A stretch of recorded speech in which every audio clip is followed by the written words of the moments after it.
beforehand, so that'll be fun for those two. So there is concern about, other than the NCAA men's tournament, which maybe it expands another 4 to 8 teams or not. There's the NIT, which was started back in the 30s, that was the tournament.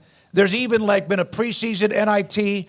Well, Fox is now, and FS1 announced today that they will start an inaugural tournament in the spring of 2025 at the MGM Grand Garden Arena and T-Mobile Arena in Vegas.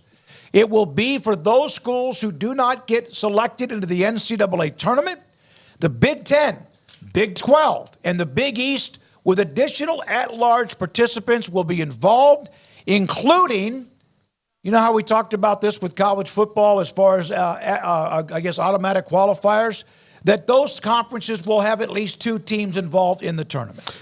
It's called the College Basketball Crown.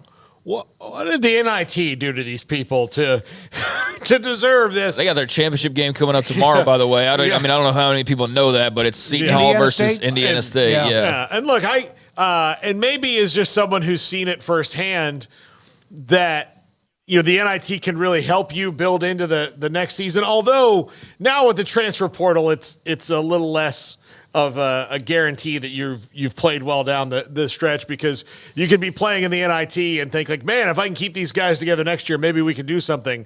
Well, maybe not. So maybe this is just inevitable. I hate it for the NIT. I feel like they didn't do anything to deserve, getting picked apart, because you're taking 16. Wonder if the money's different than what you get with the NIT compared to this new one. You would think so. Yeah. If you're taking 6 teams, guaranteed out of those 3 leagues that are all really good, then that's going to certainly hurt the NIT product. Yeah, I don't know how that's going to work. I mean, I think it's smart to have a smaller field of 16, so that's a pretty quick tournament that you can roll through.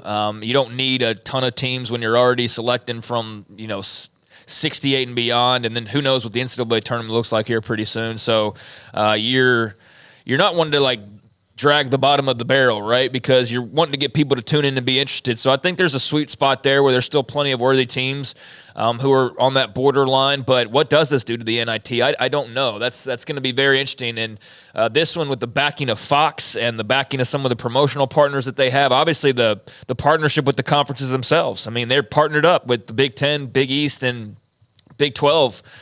You got comments from Petiti and Yormark and all those guys in the press release for it. So I like the name, the College Basketball Crown. I like that. That's catchy. But yeah, we'll see how this plays, and we'll see what kind of I think I said the word shrapnel a few moments ago. I don't think I've ever used it twice this close together, but we'll see what kind of shrapnel the NIT takes from this. I don't know how exactly that's going to work. Yeah. Somebody was asking, I think Kyle or somebody was asking about the NIL basketball tournament.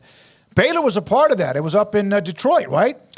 With Michigan State and I think others. they're talking about the new one. Yeah, no, that's the one we just discussed. But there's another preseason NIT or another basketball tournament that's NIL that's already, but that was already announced. Well, yeah, we're talking NIT. This is NIL, yeah. No, what we just discussed is the one that's going to be in March of 2025, an NIT option.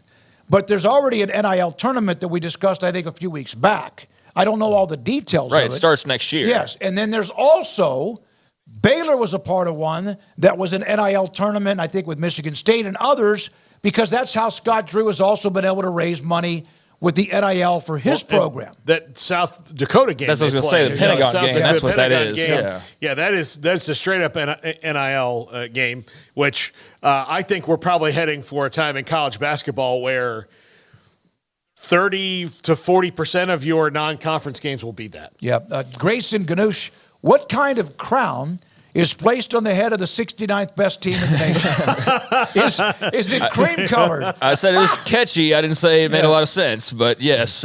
It's just a Burger King one that they've repainted. You know what? That's actually not a bad idea. It's actually not a bad idea. A little paper crown, but yeah, that's a good one. Joseph, NIT changed the rules to NIT changed the rules to appease the bigger conferences, and then they gave them their middle finger by declining invitations and starting their own tournament. I mean, yeah, that's fair. I mean, we saw that with multiple teams this past year, right? So, yeah, you wonder how all those discussions were going on behind the scenes, and that's with the championship game coming up tomorrow for the NIT to have this drop the day before, it's got to feel like another little punch in the gut, especially to see the partners. I just mentioned the conferences that are already going to have those 2 auto bids, and they're clearly partnered up with this Crown tournament. So, we'll see how that goes. There's obviously an appetite for postseason basketball. I think we can say that it's as healthy as it's ever been, but how sustainable is it for everybody? This Crown one's got some pretty good backing, so we'll see. The NIT's been around a long time, but they may have to pivot in a few areas. A little bit over the 4 o'clock hour. Robert Allen.